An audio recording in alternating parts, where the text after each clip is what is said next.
ఉదయం దేవుని వాగ్దానం. నీకు వాగ్దానం ఇచ్చిన దేవుడు నమ్మదగినవాడు, నిన్ను విడువడు, ఎడబాయడు. ప్రైజ్ ది లార్డ్ అండి. Good morning. అందరు బాగున్నారు కదా? ప్రభువైన యేసుక్రీస్తు నామంలో ఈ ఉదయకాల సమయంలో అందరికీ ప్రత్యేకమైన శుభములు తెలియజేస్తున్నానండి. దేవుడు మిమ్మల్ని, మీ కుటుంబాలను దీవించి సకల సమృద్ధి చేత ఆశీర్వదించును గాక.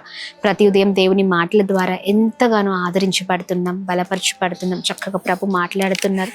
ఎన్నో విశేషకరమైన దేవుని మాటలు మనము ధ్యానిస్తూ ఉన్నాం. చక్కని నడవడితో ముందుకు సాగుతున్నాం. మరి ఉదయకాల సమయంలో కూడా ఆలస్యం చేయకుండా దేవుని మాటల్ని అందరం కలిసి ధ్యానిస్తూ బలంగా ముందుకు సాగుదామా? యెషయా గ్రంథము 54వ అధ్యాయము 15వ వచనం. నీకు విరోధముగా గుంపు కూడువారు నీ పక్షపు వారగుదురు. Praise the Lord. అద్భుతకరమైన దేవుని మాటలు కదండి. చక్కగా ప్రభు మాట్లాడుతున్నారు, చక్కని వాగ్దానం చేస్తున్నారు. Praise the Lord. చూడండి, నీకు విరోధముగా లేచిన వారు, గుంపు కూడిన వారు ఎవరైతే ఉన్నారో వారు నీ పక్షముగా వారే నీ కొరకు నిలబడబోతున్నారు. Praise the lord. నీ పక్షపు వారవుతారని ప్రభు చక్కగా మాట్లాడుతున్నారు. ఈ ఉదయకాల సమయంలో శత్రువు చేస్తున్న చాలా భయంకరమైన పన్నాకాలను బట్టి, వాడు వేస్తున్న బాణాలను బట్టి నువ్వు బాధపడుతున్నావు అనుకుంటావు. ఏంటి నాకు ఈ జీవితం, ఏంటి నాకు ఈ స్థితి, ఏంటి నాకు ఈ బాధ, ఏంటి పోరాటం అని అనేకమైన విషయాలలో నువ్వు బాధపడవచ్చు. నీ కుటుంబం అంతా ఒకటైపోయింది. ఈ రోజున నీ చుట్టూ ఉన్న వారందరూ కూడా, నీ బంధువులు, స్నేహితులు అందరూ ఒకవైపు అయిపోయి ఉండొచ్చు. లేదా నువ్వు ఒంటరిగా ఉన్నావు. నీ ఎదుట అనేకులు లేచి నీవు చేయరాని తప్పుకు చాలా నిందలు, అవమానాలను నీ జీవితంలో నీ పైన వేస్తూ ఉండొచ్చు. అది ఏ పరిస్థితులు అయినా దేవుడు అద్భుతమైన రీతిలో కృప చూపించబోతున్నారు. అధైర్యపడకండి, ధైర్యంగా ఉండండి. కొన్నిసార్లు మన జీవితాల్లో మనం ఇలా అనుకుంటూ ఉంటాం కదండి, ఇంతలా ప్రార్థన చేస్తున్నాను కదా, ఇంతలా భక్తి చేస్తున్నాను కదా, ఇంతలా అన్ని విషయాలు నమ్మకంగా ఉన్నాను కదా, ఏంటి నాకు ప్రతిసారి ఇదే పోరాటమా, ప్రతిసారి ఇదే నెమ్మది లేని పరిస్థితుల, అందరూ అర్థం చేసుకొని వారైనా చుట్టూ ఉన్నారు అని నువ్వు బాధపడుతూ ఉన్నావు. అయితే దేవుడు నువ్వేమి చేస్తున్నావో, నువ్వెలా చింతిస్తున్నావో, ఏ విషయాన్ని బట్టి దిగులు పడుతున్నావో ఆయన అన్నీ చూస్తున్నారు. మనుషులు ప్రతిఫలం ఇచ్చేవారు కారండి, దేవుడు మాత్రమే ప్రతిఫలం ఇచ్చే దేవుడిగా ఉన్నారు. నీవు మంచిని విత్తు, ఆ మంచి పంటనే కోస్తావు. ఆమె ఈ ఉదయకాల సమయంలో నీవు చేస్తున్న అన్ని పనులను ప్రభు చూస్తున్నారు. నీవు చేస్తున్న పనులను బట్టి నువ్వు ప్రతిఫలాన్ని పొందుకోబోతున్నావు. అధైర్యపడకండి, ధైర్యంగా ఉండండి. నీ కుటుంబము వారందరూ నీ జీవితంలో ఎదుర్కొంటున్న ప్రతి పరిస్థితులలో దేవుడే సహాయం చేసి, ఎదురుగా ఉన్న గుంపు వారిని ప్రభు ఏం చేయబోతున్నారంటే నీ పక్షపు వారు అయ్యేటట్లుగా, అనగా నీకు అనుకూలమైన పరిస్థితులను దేవుడు తీసుకొని రాబోతున్నారు. ఎవరైతే అనరాని మాట్లాడుతున్నారో, నిందలు వేస్తున్నారో, చీ అంటున్నారో, ఎవరైతే చాలా వేదనకి గురి చేస్తున్నారో వారందరూ కూడా ఇదిగో నీ పక్షమున నిలబడబోతున్నారు. అన్నవారి ఎదుటనే ప్రభు నిన్ను సాక్షిగా గొప్ప రీతిలో ఉంచబోతున్నారు. Praise the lord. దేవుని నామానికి మహిమ కలుగును గాక. యోసేపు గారు తన జీవితంలో ఎన్నో బాధలు కదండి, చుట్టూ ఉన్న తన అన్నతమ్ములు తనని ఎంతగానో బాధ పెట్టారు, చాలా వేదనకి గురి చేశారు.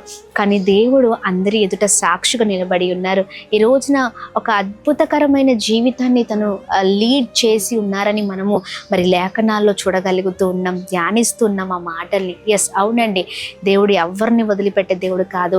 మన యథార్థతను, నీతిని, మన ప్రార్థనని, మన విశ్వాసాన్ని ఎక్కడ కూడా ఆపకుండా అన్నిట్లో కొనసాగిద్దాము. అన్ని విషయాల్లో ముందుకు వెళ్దాం. ప్రభువే న్యాయం చేయబోతున్నారు, మన పక్షాన అనే వ్యాజ్యం ఆడబోతున్నారు. ఈ చక్కని మాటలు పట్టుకొని ధైర్యంగా ముందుకు సాగుదాం. బలమైన మాటలు ప్రతి ఒక్కరి జీవితంలో గొప్ప కార్యం చేయను గాక. ఆమేన్. ప్రార్థిద్దామా? ప్రార్థన. తండ్రి, మీకు స్తోత్రం. అద్భుతకరమైన మీ మాటలు మమ్మల్ని ఎంతగానో బలపరుస్తున్నాయి. మీ మాటల ద్వారా ఎంతగానో ధైర్యాన్ని మేము చూడగలుగుతున్నాం మా జీవితంలో. అవునయ్య, మాకు విరోధముగా ఎవరైతే, ఏ జనులైతే గుంపులుగా లేస్తున్నారో వారినే మా పక్షపు వారిగా నువ్వు చేసే దేవుడిగా ఉన్నావు. పరిస్థితులు ఏమైనప్పటికీ నువ్వు స్థితిగతులను మార్చే దేవుడిగా ఉన్నావు.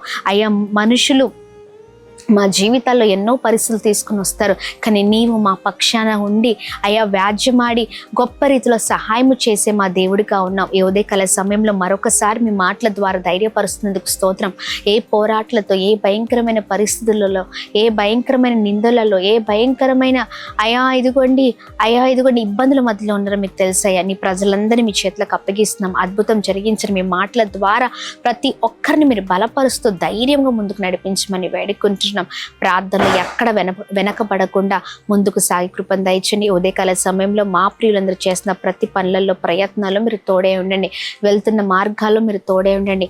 చేసిన ప్రతి పనులలో మీరు తోడే ఉండండి. గొప్ప చేయమని వేడుకున్నాం.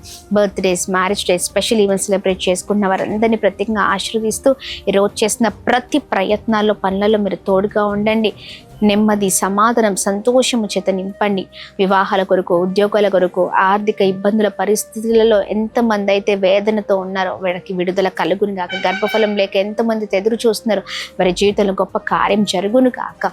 అయా ఇదిగోని కోర్టు సమస్యల నుంచి విడుదల, అయా ప్రతి పోరాటం నుంచి విడుదల కృప కలుగును గాక అని ప్రార్థిస్తున్నాం. మీ వాగ్దానం చేత ప్రతి ఒక్కరిని బలపరుస్తూ బలముగా ముందుకు నడిపించమని యేసునామం అడుగుతున్నాం తండ్రి. ఆమేన్, ఆమేన్, ఆమేన్.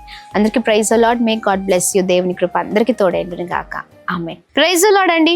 ఒంగోలు మరియు చుట్టు పరిసర ప్రాంత ప్రజలకు గొప్ప శుభవార్త. మరి దయచేసి సమాచారాన్ని గమనించండి, అనేకులకు షేర్ చేయండి. ప్రతి నెల డాక్టర్ బిఆర్ అంబేద్కర్ భవన్లో జరుగుతున్న తైలాభిషేక ఆరాధన మరి ఈ నెల జూన్ 11వ తారీఖు 9 గంటలకు జరగనున్న ఆరాధన కాపు కళ్యాణ మండపానికి ఇది మార్చబడింది. దయచేసి గమనించండి, అనేకులకు ఈ సమాచారాన్ని తెలియచేయండి. ఉదయం 9 గంటలకు జూన్ 11వ తారీఖు కాపు కళ్యాణ మండపంలోనే, అనగా ఇది బస్ స్టాప్ దగ్గరలో ఉంటుంది. మరి ఈ కళ్యాణ మండపంలోనే బలమైన ఆరాధన జరగనై ఉంది. దయచేసి మరి గమనించవలసిందిగా కోరుతూ ఉన్నాము. మరి మీకు ఏదైనా మరి అడ్రస్ విషయంలో కావచ్చు, ఇంకా ఏదైనా వివరాలు కొరకు మరి మీరు కాల్ చేయవలసిన నెంబర్స్ అన్నీ కూడా మేము ఇస్తూ ఉన్నాము. దయచేసి గమనించండి. బలమైన శక్తివంతమైన ఆరాధనలో మనమందరం ఉజ్జీవంతో ముందుకు సాగుదాం. Praise the lord. మరి అలాగనే శక్తివంతమైన అద్భుతకరమైన వాక్యముతో పరిశుద్ధాత్మదేవుడు మనల్ని అందరినీ తన ఆత్మతో మరి నింపనై ఉన్నారు. దైవ సేవకులు పాస్టర్ అమ్మతేజ గారు, అలాగనే నేను భారం కలిగి మీ కొరకు ప్రార్థించబోతున్నాం. ధైర్యపడకండి, ధైర్యంగా ఉండండి. మే గాడ్ బ్లెస్ యూ. దేవుడు మిమ్మల్ని దీవించును గాక. జూన్ 11వ తారీఖు ఉదయం 9 గంటలకు కాపు కళ్యాణ మండపం ఒంగోలులో కలుద్దాం. Praise the lord.